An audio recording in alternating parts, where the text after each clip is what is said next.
Thank you so much for joining me this afternoon. Welcome. I haven't been on here for a while. I haven't had a video this past few weeks. This isn't necessarily something that I can prioritize at this point. I love making videos, I love answering your questions and so forth, but life has been really busy and I haven't had a chance to upload a video. So I'm so happy you joined me this afternoon or evening, morning, whatever time of the day you're watching this. If you're new here, I'm Irma Mast, and I will be talking about some of the school things. Like how is Amish school different from the non-Amish? What are the routines and all kinds of those kinds of things. And so as I was thinking over this, I was like, you know what? I don't actually know too much about public schools. I know there are private schools, homeschool, parochial school. I personally went to a parochial school, like a one room classroom in the Amish schools, typically between 15 and 35 students. If it goes up to 40 is a really large school, so average is about 25 to 30. And so I thought I would go over some of the routines. Two of my sisters are teaching school again this year. They do have special education as well. One of my sisters teaches special ed, and she has taught for a number of years with special ed. And one of my sisters, this is her very first time as a main teacher. So I love school. I always thought I would be a school teacher someday, and that never worked out because of my health and the way my journey and my life took a different path than I ever guessed. And so I never became a school teacher, but I do love school things. I always loved school. I love arithmetic. Arithmetic was my favorite subject, but I love almost anything. And so I always had a passion for school. The other day I was at my parents and they had these charts getting ready, and they had all the school things, and that always excites me. But let me just get into it. The differences, I made a few notes there, just the routine of the differences. So public schools, I think you most times go with a school bus or your parents take you, and I don't know all of the basics or even the details of how that goes. But I guess if you were homeschooled or if you were different school, you had a different experience as well. So basically, 1st to 6th grade, we had about 1/4 of a mile to walk. And then my 7th and 8th grade, we had about 1 1/4 miles to walk. And it was just out the lane. We had a long lane across about 1 mile across in woods, field paths, through fields, and then up the road a little bit. So we had a nice walk every morning and evening, but we loved it. We liked to walk better than if, every now and then if it would rain, my parents would maybe take me us. And we loved to walk. We actually thought we didn't get sick quite as easily if we always walked, and it was very refreshing every morning to walk. So typically I had a few questions that I wanted to answer. One of them was what grades do they go to, and do they have the opportunity to go to college? Typically an Amish person goes to kindergarten through 8th grade, and then they are done with school.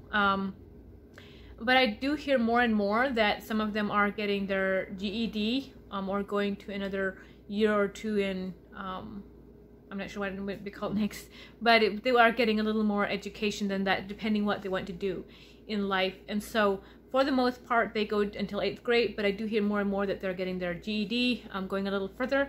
But I have never heard of anyone that went to college from the Amish. They typically start a job after their 8th grade. I had a part-time job away from home, and then I was mom's helper at home. And then, like, my sisters all have jobs, full-time jobs. They get more in-life experience from the time they're 8th grade until they're 2021. They usually have figured out what they're good at, what they like to do, what they want to do, and have a decent job to continue. So that is kind of that part. And how do schools go? We walk to school. At 8 o'clock in the morning, they would ring the bell for a few minutes, which meant you were allowed to come. The doors were open. And so we walked for 1 1/4 miles. It was a nice walk. I think we started off more like, 7:30, 7:45 in the morning. And then from 8 to 8:30, we just got there. We played outdoor games or indoor games if it was raining, base softball, whatever games we wanted to. And then at 8:30, they rang the bell like a time or two. Everyone was supposed to be there. If you came after that, you were tardy. I don't think I was ever tardy, but usually everyone was there. and then we all stood and prayed the Lord's Prayer. Sometimes, some years we said the Lord's Prayer all in English, and I think most of the years we said it in Dutch or in German, and we all said it together.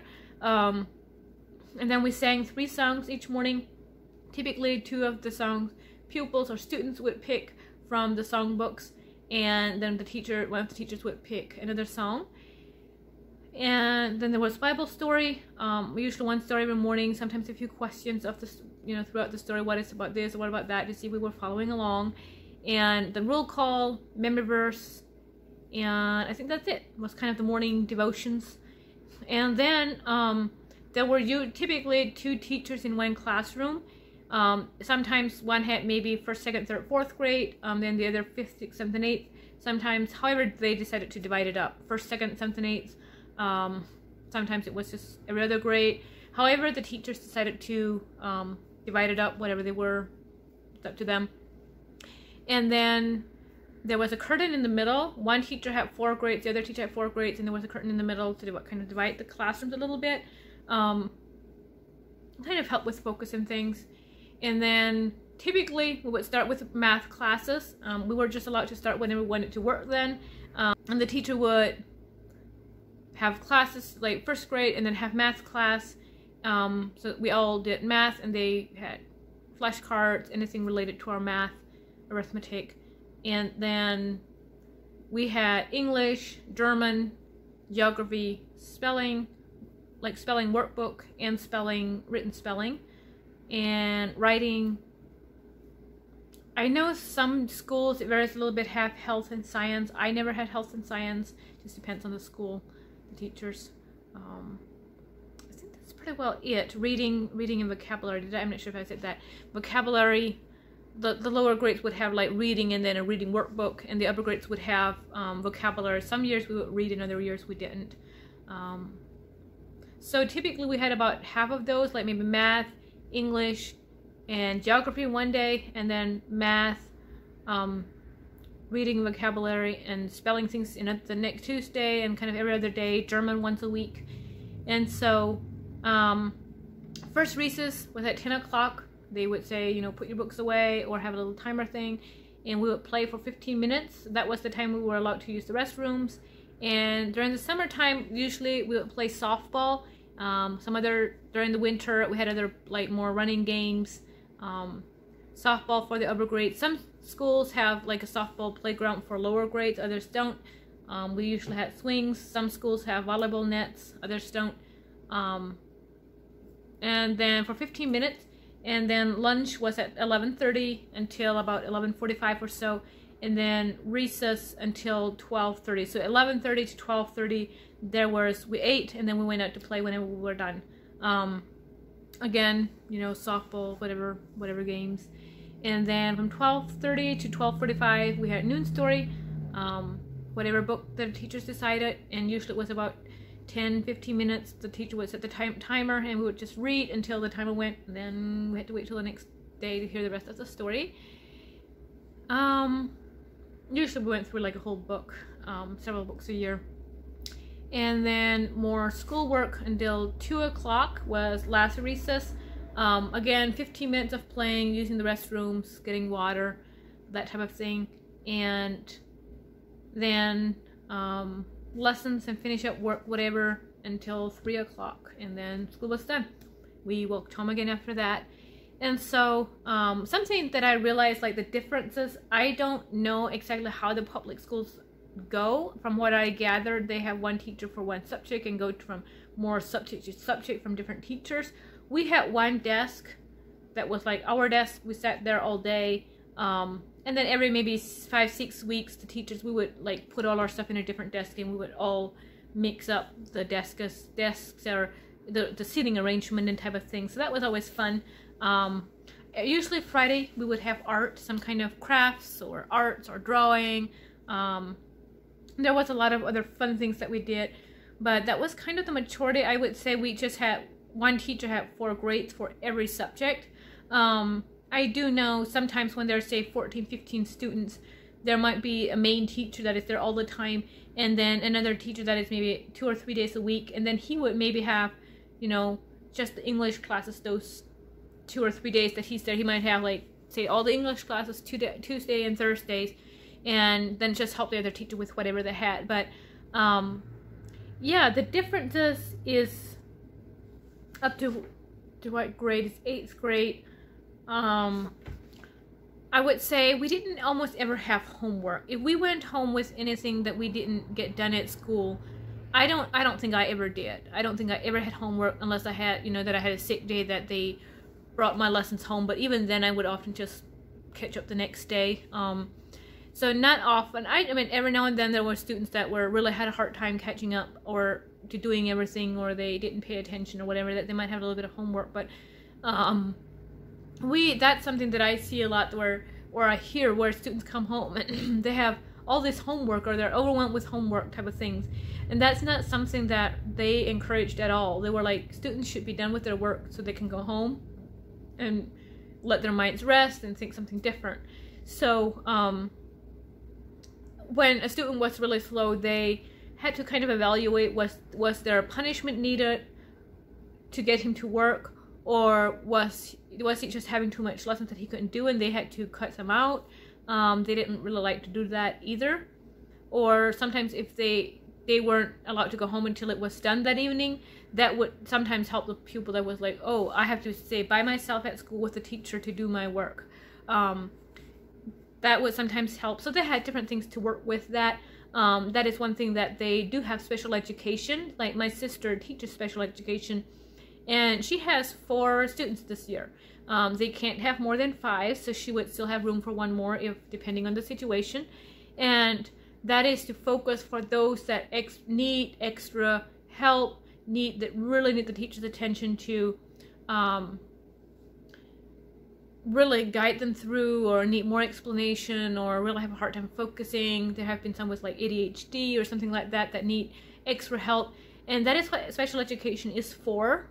They do have to go through some testing and things the child does, and to qualify to be in special education. So they have a way of evaluating them, and I think every year or whatever they get re-evaluated. Where are they at? Do they qualify for special education, or can they go in a classroom? Sometimes a child might need special education for 1 year, and then that kind of helps him catch up, or that helps him, that's what all he needs. Some of them are in special education all their years. Sometimes if they fail a grade, they you know, do they need a special education, or do they just need a year to redo that grade and then they can keep up with that grade, you know? So there are different things that they do to help those. I think it's a really good setup, and they have a really neat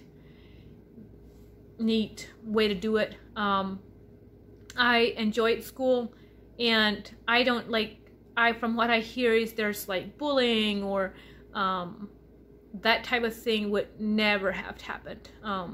If you didn't play nicely, there were consequences, there were punishments, or there were parents involved type of thing. Not that it always goes smooth sailing. My sisters have taught years and years of school, and it's a challenge for parents and teachers and students and people to work together. And but I feel like I don't really feel I lacked, or that I'm missing any education. There's nothing that I ever wanted to do that I couldn't figure out. And I have 8th grade education myself. I would consider getting more if I needed it, but I am self-employed, and none of my businesses that I have I don't need more education. Like, more education as far as schooling wouldn't benefit me really in what I do in cleaning and multi-level marketing things. So it's something that I'm open to it, but they have many businesses that thrive with 8th grade education. And I think from the age of like 14, when they graduate school, the next years they start working, and I think they have a lot more hands-on learning and experience, and by the time they're on their own, they know how to do life, or they have a good job type of thing. So they would never. And then the question then is also, what about the teachers' pay? Do the teachers have training? I see this video is getting a little long, and I don't want it to bore you but the teachers do not get any specific training. When they graduated, they can teach school. There's no extra training that they need. There's nothing like that. There are teachers that have more of a difficult, like they didn't learn in school easily, and they kind of have to know themselves, can I teach? Am I ready for this? And sometimes they teach for a year and they say, I don't feel my pupils are getting what they need, like I'm not able to. And yes, the teachers get paid, but everything is out of parents' pockets. My parents have always paid the teachers. Every month they had parent-teachers meeting, and then the parents would pay the teachers. It's a little bit more of a low-paying job, because it's for the parents it's still a lot, but it's kind of a lower-paying job, but it's very fulfilling. And same with the schoolhouses. The schoolhouses, typically they have fundraisers or something, but the schoolhouses are built by parents, and they have, same with all the books and things, parents come together and each throw in a certain amount each, and then they have like the school money or whatever. And so there's a lot that goes into it, but everything is out of parents' pockets.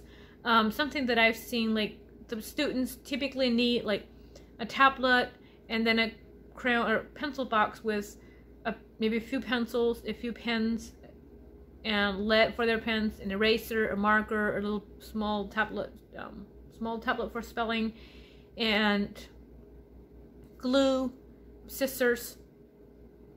They don't really need much to go to school. I think that's something that I have seen is sometimes when I see pupils have a whole backpack full of stuff, and we would never had that. We had a few main things, and then the textbooks were at the school. Those got provided, and so yeah, that's kind of the basics. There's the school programs. They have a lot more fun things that they do throughout the year, but kind of the basics of what they have and what they do. If you have any questions, feel free to comment them below, and I will do my best to answer in the comments, or I'll do a follow-up video depending on the questions. And